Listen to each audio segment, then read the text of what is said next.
आप देख रहे हैं ज्योति टीवी। यूरोलॉजिकल कैंसर के इलाज में वरदान साबित हो रही रोबोटिक सर्जरी, ऐसे मिल रही सफलता। गोरखपुर, मेदांता हॉस्पिटल गुरुग्राम के यूरो-ओंको एवं रोबोटिक सर्जरी के निदेशक डॉक्टर पुनीत अहलूवालिया ने बताया। जो प्रेस वार्ता है वो मेनली लोगों को रोबोटिक सर्जरी क्या होती है उसके बारे में अवेयर करने के लिए है। तो मैं डॉक्टर पुनीत अहलूवालिया हूँ, मैं डायरेक्टर हूँ यूरो ऑन्कोलॉजी और रोबोटिक सर्जरी का मेदांता गुरुग्राम में। तो 80% जो मैं ऑपरेशन करता हूँ वो रोबोटिक सर्जरी से करता हूँ। तो रोबोटिक सर्जरी एक advanced form of minimal invasive surgery है, जिसमें कि हम छोटे-छोटे 3-4 छेद से पूरी सर्जरी कर सकते हैं, जिसमें ब्लीडिंग बहुत कम होती है, पेशेंट की रिकवरी बहुत फास्ट होती है, पेशेंट 1 से 2 दिन में घर जा सकता है, अपने नॉर्मल रूटीन काम कर सकता है और जो कठिनाइयाँ हमें लैप्रोस्कोपी में आती थी, वो इसमें पूरी दूर तरीके से दूर हो गई हैं और इसमें बेसिकली बहुत फ़ायदा हुआ है लोगों को। आज से 15 साल पहले जो किसी-किसी को अवेलेबिलिटी होती थी रोबोटिक सर्जरी की हिंदुस्तान में जब शुरू हुई थी, आज इसकी अवेयरनेस काफ़ी बढ़ गई है। 200 से अधिक रोबोट अब हिंदुस्तान में हैं और काफ़ी लोग इसका फ़ायदा उठा रहे हैं। लोगों को साथ-साथ जो पेरिफेरी में डॉक्टर्स हैं या जो आम जनता है, उनको भी इसके बारे में काफ़ी फ़ायदे का अनुभव हुआ है। तो अब आज की डेट में लोग आके हमें पूछते हैं, जो 10 साल पहले सवाल होता था कि ये रोबोट क्या अपने आप से सर्जरी करता है? जी। और आज की डेट में लोगों को पता है कि रोबोट सर्जरी क्या है।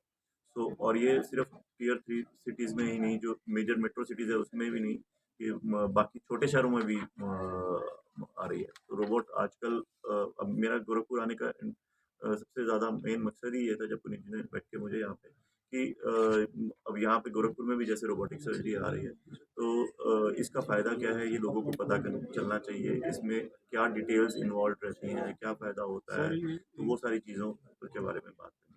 सर, किस किस्म में ये सर्जरी किया जा सकता है? कैंसर किस चीज़ से? सो जब हमने शुरू की थी ये रोबोटिक सर्जरी से 15 साल पहले, तो मेनली यूरोलॉजी जो डिपार्टमेंट है उसमें हम ये करते थे। तो प्रोस्टेट कैंसर में सबसे पहले शुरू हुई थी। ये जो रोबोट का इन्वेंशन ही है वो प्रोस्टेट कैंसर की सर्जरी के लिए मेनली किया गया था। फिर धीरे-धीरे जो कॉम्प्लेक्स किडनी की सर्जरीज़ होती है, किडनी के ट्यूमर्स होते हैं, उसमें भी हमने इसको यूज़ किया, जो कि पूरी किडनी निकालनी पड़ती थी अगर मिनिमल इन्वेजिव तरीके से। तो आप कॉम्प्लेक्स जो पार्शियल डिफ्रेक्टमी है, मतलब कि सिर्फ ट्यूमर निकालना, कॉम्प्लेक्स ट्यूमर्स को निकालना और बाकी किडनी को बचाना, वो भी हम इससे करते हैं।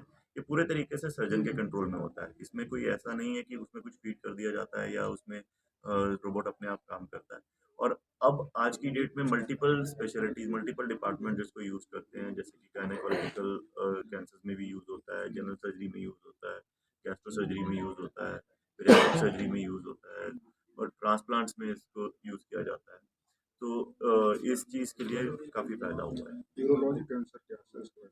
यूरोलॉजिकल कैंसर बेसिकली मेल्स और फीमेल्स में, पुरुष में और औरतों में जो यूरिन से रिलेटेड और सेक्सुअल ऑर्गन से रिलेटेड ऑर्गन्स होते हैं, जैसे कि किडनी हो गया, यूरिनरी ब्लैडर हो गया, मेल्स में प्रोस्टेट हो गया या मेल्स में टेस्टिकुलर मासेस हो गए, उसमें अगर पेट के अंदर गांठें बन जाती हैं वो जिसको हम लिम्फ नोड्स कहते हैं, तो इन या एड्रीनल्स हो गए जो किडनी के ऊपर एक ऑर्गन होता है, तो इन ऑर्गन्स को यूरोलॉजिकल ऑर्गन्स बोलते हैं और इनसे जो ट्यूमर अराइज होते हैं उसको यूरोलॉजिकल कैंसर कहते हैं।